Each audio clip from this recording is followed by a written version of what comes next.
العالمین والعاقبۃ للمتقین ولا عدوان الا علی الظالمین وعلی آلہ واصحابہ وذریاتہ اجمعین اما بعد فاعوذ باللہ من الشیطان الرجیم بسم اللہ الرحمن الرحیم قال اللہ تعالی فی القرآن الکریم رسلا مبشرین ومنذرین لئلا یکون للناس علی اللہ حجۃ بعد الرسل وکان اللہ عزیزا حکیما صدق اللہ العظیم رب اشرح لی صدری ویسر لی امری واحلل عقدۃ من لسانی یفقہوا قولی آمین یا رب العالمین۔ بزرگان محترم، السلام علیکم ورحمۃ اللہ وبرکاتہ۔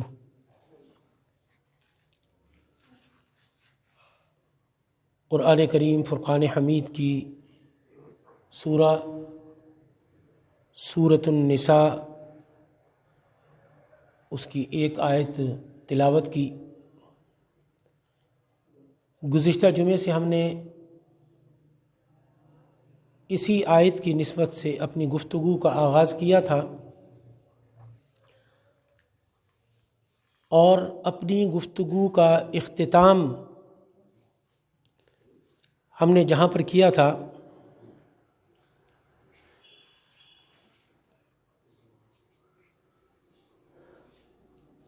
نبی مکرم صلی اللہ علیہ وآلہ وسلم کی ایک حدیث مبارکہ، ایک طویل خطبہ ہے۔ اس خطبے کا یہ الفاظ کہ وَإِنَّهَا لَجَنَّةٌ أَبَدًا أَوْ لَنَارٌ أَبَدًا أو كما قال علیہ الصلاۃ والسلام، کہ وہ جنت ہے ہمیشہ کے لیے یا آگ ہے دائمی۔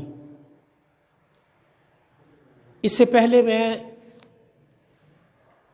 حیات دنیاوی کے بارے میں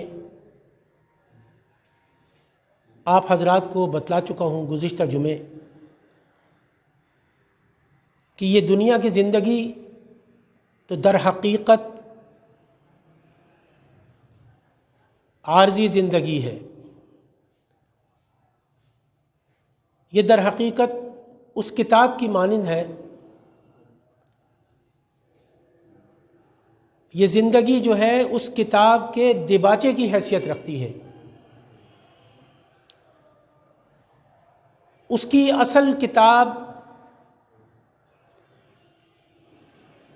اصل کتاب زندگی موت کے بعد کھلے گی۔ اس کی اخروی زندگی ہی دراصل اس کی اصل زندگی ہے،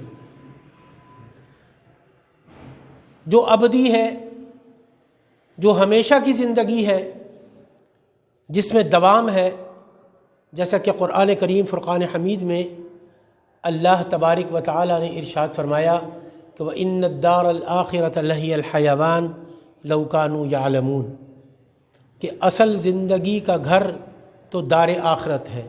وَإِنَّ الدَّارَ الْآخِرَةَ لَهِيَ الْحَيَوَانُ لَوْ كَانُوا يَعْلَمُونَ، کاش یہ لوگ جانتے۔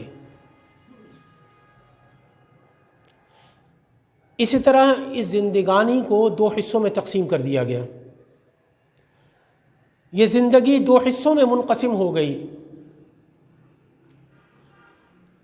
تو اس سے جو دنیاوی زندگی کا حصہ جدا کیا گیا، یہ جو مختصر سا حصہ جدا کیا گیا، اس کا مقصد ہے ابتلاء اور امتحان۔ جیسا کہ میں سورۃ الملک میں گزشتہ جمعے بھی عرض کر چکا ہوں کہ الذی خلق الموت والحیات لیبلوکم ایکم احسن عملا، کہ اس نے موت و حیات کا یہ جو سلسلہ تخلیق کیا، یہ جو سلسلہ بنایا موت اور زندگی کا، اللہ وحدہ لا شریک نے وہ اس لیے بنایا تاکہ تمہیں آزمائے۔ الذی خلق الموت والحیات لیبلوکم، بلا یبلو، تاکہ تمہیں آزمائے کہ تم میں سے کون ہے جو اچھے عمل کرتا ہے۔ اس زندگی کے بعد ایک موت آنے والی ہے، اس موت کے بعد حشر و نشر ہے، جزا و سزا کے فیصلوں کا دن ہے، یوم الدین ہے، یوم القیامہ ہے، جسے قرآن کریم فرقان حمید نے کہیں یوم الدین کہا، کہیں یوم القیامہ کہا۔ اس دن طے ہوگا کہ انسان اپنی حیات دنیاوی میں اپنی سعی اور جہد کے اعتبار سے ناکام رہا یا کامیاب ہوا، اس دن فیصلہ ہوگا۔ اس کے بعد میں نے وہ خطبہ نبوی صلی اللہ علیہ وآلہ وسلم کا وہ ٹکڑا آپ کو سنایا، وَإِنَّهَا لَجَنَّةٌ أَبَدًا أَوْ لَنَارٌ أَبَدًا، اور وہ جنت ہے ہمیشہ کے لیے، اور وہ آگ یا وہ آگ ہے دائمی ہمیشہ کے لیے۔ پھر اس ابدی زندگی میں روح و ریحان و جنت نعیم کے مزے ہیں، یا اللہ تبارک و تعالیٰ کا عذاب شدید۔ لیکن اللہ اور آخرت کا یہ علم انسان کی زندگی کی ابتدا اور انتہا کا تعین کرتا ہے۔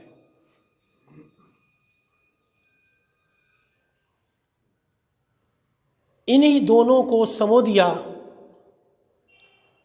قرآن کریم فرقان حمید کے ان الفاظ میں اللہ وحدہ لا شریک نے کہ انا للہ و انا الیہ راجعون۔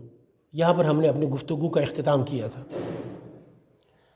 کہ ہم اللہ ہی کے ہیں، اسی کے پاس سے آئے ہیں، اور اسی کی طرف ہمیں لوٹ کر جانا ہے۔ انا للہ و انا الیہ راجعون۔ اب یہاں ایک سوال فطری طور پر ہمارے سامنے آتا ہے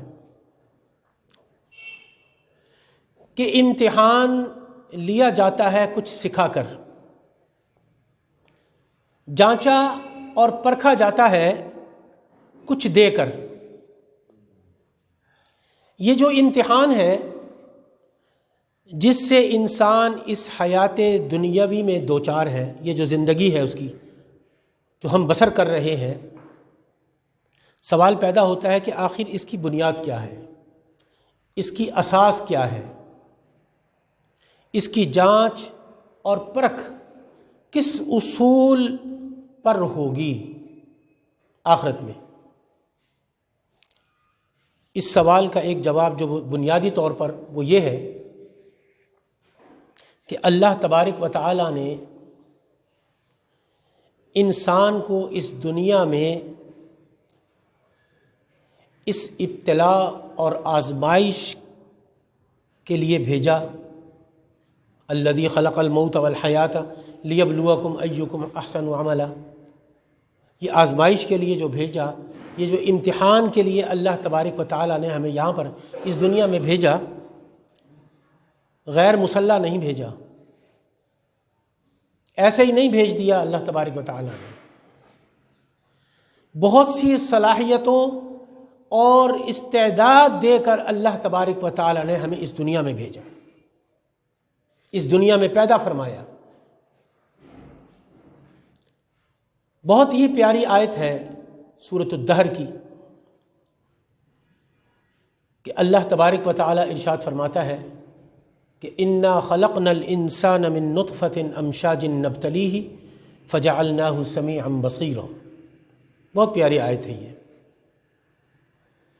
کہ ہم نے انسان کو ملے جلے نطفے سے پیدا کیا تاکہ اسے آزمائیں، اسے جانچیں، اسے پرکھیں، بس ہم نے اسے سمیع و بصیر بنایا، اسے سماعت اور بصارت کی استعداد دی۔ انا خلقنا الانسان من نطفۃ امشاج نبتلیہ فجعلناہ سمیعا بصیرا۔ اس کو دیکھنے کی ہم نے استعداد عطا فرمائی، اس کو سننے کی استعداد عطا فرمائی، سماعت اور بصارت عطا فرمائی، فجعلناہ سمیعا بصیرا۔ اور یہ استعداد دے کر ہم نے اسے اس دنیا میں بھیجا. ایسے خالی خولی نہیں بھیج دیا، غیر مسلح نہیں بھیجا اللہ تبارک و تعالیٰ نے. اللہ تبارک و تعالیٰ نے مسلح بھیجا ہے ہمیں، یہاں پر استعداد دے کر ہمیں بھیجا ہے. پھر اس میں اللہ تبارک و تعالیٰ نے عقل و فکر کا مادہ پیدا فرمایا، اس کی صلاحیتیں عطا فرمائیں. وہ صلاحیتیں عطا فرمائی، دماغ عطا فرمایا، عقل و فکر عطا فرمائی اللہ تبارک و تعالیٰ نے. اس سے مسلح فرمایا اللہ تبارک و تعالیٰ نے. اس میں نیکی اور بدی کی تمیز ودیت فرمائی اللہ تبارک و تعالیٰ نے کہ نیکی کیا ہے اور بدی کیا ہے، حق کیا ہے اور باطل کیا ہے، سچ کیا ہے، جھوٹ کیا ہے، حلال کیا ہے، حرام کیا ہے. یہ تمام اللہ تبارک و تعالیٰ نے استعداد دے کر، اللہ تبارک و تعالیٰ نے یہ عقل و فکر یہ ہمیں دے کر اللہ تبارک و تعالیٰ نے اس دنیا میں بھیجا. جیسا کہ سورۃ الشمس میں اللہ تبارک و تعالیٰ نے ارشاد فرمایا کہ وَنَفْسٍ وَمَا سَوَّاهَا فَأَلْهَمَهَا فُجُورَهَا وَتَقْوَاهَا. یہ سورۃ الشمس میں ارشاد فرمایا اللہ تبارک. کیا کیا پیاری چیزیں، کیسی کیسی باتوں سے اللہ تبارک و تعالیٰ نے ہمیں سمجھایا، پر ہم بھی سمجھتے نہیں. کتنے خوبصورت الفاظ قرآن کریم فرقان حمید میں اللہ تبارک و تعالیٰ نے ہمیں سمجھائے، لیکن ہم سمجھنے سے قاصر ہیں، ہم سمجھتے ہی نہیں. فرمایا کہ وَنَفْسٍ وَمَا سَوَّاهَا فَأَلْهَمَهَا فُجُورَهَا وَتَقْوَاهَا. اور قسم ہے نفس انسانی کی اور جو اسے بنایا اور سنوارا. وَنَفْسٍ وَمَا سَوَّاهَا فَأَلْهَمَهَا فُجُورَهَا وَتَقْوَاهَا. اور اس کی نوک پلک درست کی اور اس میں نیکی اور بدی، خیر اور شر کا علم الہامی طور پر ودیت کر دیا. ہر انسان میں نیکی اور بدی یہ اللہ تبارک و تعالیٰ نے یہ علم ہر انسان میں ودیت فرمایا اللہ تبارک و تعالیٰ. اس سے بھی آگے بڑھ کر اگر ہم مزید غور کریں تو معلوم ہوتا ہے کہ قلب انسانی میں یہ جو دل ہے ہمارا، اس میں اللہ تبارک و تعالیٰ نے اپنی محبت کی ایک دھیمی سی آنچ بھی رکھ دی ہے. ان تمام چیزوں سے مسلح ہو کر انسان اس دنیا میں آتا ہے. یہ تمام چیزیں اللہ تبارک و تعالیٰ عطا فرماتا ہے، ودیت فرماتا ہے، اس کے بعد وہ اس دنیا میں تشریف لاتا ہے. لہٰذا اس کی اخروی باز پرس اور اس کا جو حساب و کتاب ہوگا اس انسان کا، آخرت میں اس کی بنیادی اساس تو یہی ہے. گویا ہر انسان مسئول ہے، ہر انسان ذمہ دار ہے. جیسا کہ ایک حدیث مبارکہ میں نبی مکرم صلی اللہ علیہ وآلہ وسلم نے ارشاد فرمایا کلکم راعی وکلکم مسئولون عن رعیتی.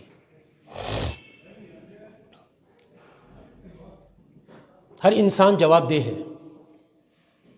اللہ کے سامنے، خواہ کوئی نبی آیا ہو یا نہ آیا ہو، خواہ کوئی کتاب نازل ہوتی یا نہ ہوتی. ان فطری استعداد کے ساتھ یہ جو اللہ تبارک و تعالیٰ نے ہر انسان میں ودیت فرمائی، اس استعداد کی بنیاد پر انسان کے اندر ودیت شدہ جو ہے، ودیت شدہ ہے. ہر انسان مکلف ہے، مسئول ہے، ذمہ دار ہے، جواب دہ ہے. لیکن اس پر رحمت خداوندی کا ایک تقاضا اور ہوا، انسان کے اس امتحان میں مزید آسانی پیدا کرنے کے لیے کہ اس امتحان میں کسی نہ کسی طرح وہ پاس ہو جائے. وہ 33 نمبر ہی لے لے، وہ پاس ہو جائے. آسانی پیدا کرنے کے لیے اللہ تبارک و تعالی نے نزول وحی کا نزول فرمایا اور بعثت انبیاء علیہم الصلاۃ والسلام ارسال فرمائے۔ انبیاء اور رسل کا یہ جو سلسلہ اللہ تبارک و تعالی نے ارسال فرمایا، یہ سلسلہ جو جاری فرمایا اللہ تبارک و تعالی نے، جو انسان کی اپنی بنیادی استعداد کے لیے وہ سامان لے کر آئے انبیاء علیہم الصلاۃ والسلام، جن سے ان کو جلا ہو، غفلت کے پردے اٹھ جائیں، آئینے قلب پر کوئی زنگ اگر لگا ہوا ہے تو وہ بھی دھل جائے، وہ دور ہو جائے، یہ گویا اللہ تبارک و تعالی کی طرف سے اس کی مزید رحمت ہے جو انسان کو عطا فرمائی۔ انزال وحی اور بعثت انبیاء اور رسل، انبیاء اور رسل کا ارسال اور انزال وحی، یہ بہت بڑی رحمت ہے انسانیت کے لیے جو اللہ تبارک و تعالی نے عطا فرمائی، کہ نبیوں کا یہ سلسلہ تاکہ وہ لوگوں کو بتلائیں کہ تمہیں کس لیے اس دنیا میں بھیجا۔ یہ جو امتحان جس کی جواب دہی آخر میں ہوگی، یوم الدین میں ہوگی، یوم القیامہ میں ہوگی، اس کے لیے اس دنیا میں تم نے تیاری کیسے کرنی ہے، یہ اللہ تبارک و تعالی نے وحی کا انزال فرمایا، انبیاء اور رسل کی بعثت فرمائی اللہ تبارک و تعالی نے، یہ اس کی مزید رحمت ہے، مزید فضل و کرم ہے۔ گویا کہ نبوت اس پہلو سے رحمت ہے، اور یہی وہ نقطہ ہے جو سمجھ لینا چاہیے کہ نبی مکرم صلی اللہ علیہ وآلہ وسلم کی ذات مبارکہ میں یہ رحمت بے پناہ وسعت پذیر ہو گئی۔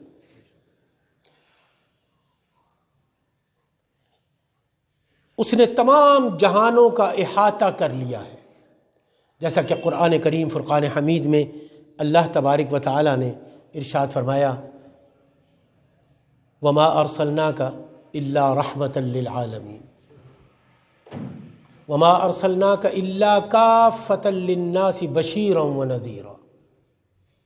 نبی مکرم صلی اللہ علیہ وآلہ وسلم کو پوری انسانیت کے لیے اللہ تبارک و تعالی نے بشیر و نذیر بنا کر بھیجا، خوشخبریاں سنانے والا اور ڈرانے والا۔ آپ صلی اللہ علیہ وآلہ وسلم سے پہلے جو انبیاء اور رسل اس دنیا میں تشریف لائے، ان کی تاریخ اٹھا کر دیکھیں کہ وہ اپنی قوموں کی طرف، اپنے قبائل کی طرف ان کو مبعوث فرمایا اللہ تبارک و تعالی نے۔